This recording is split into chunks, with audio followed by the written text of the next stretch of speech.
កុំអីបានអូយបានកុំបាន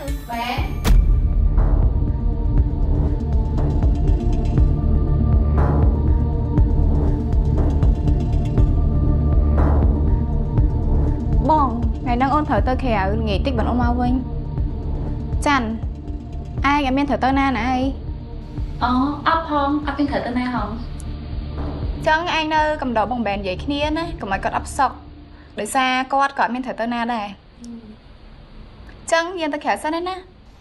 បាយខាច់កូនផងចាក់តាមផ្លូវ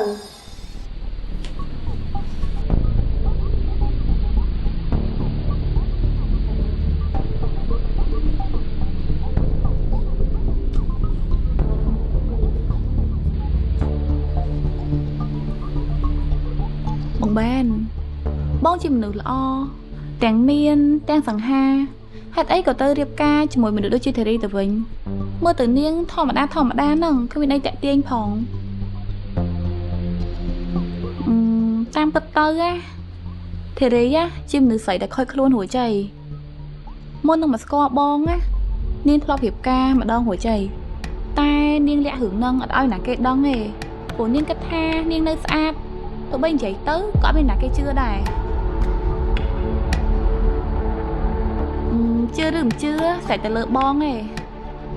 ទោះបីជាខ្ញុំជាមិត្តភក្តិល្អជាមួយនឹងធីរីពិតមែនប៉ុន្តែខ្ញុំគិតថាបងនាងជាមនុស្សល្អមិនគួរណាចាញ់បោកធីរីទេ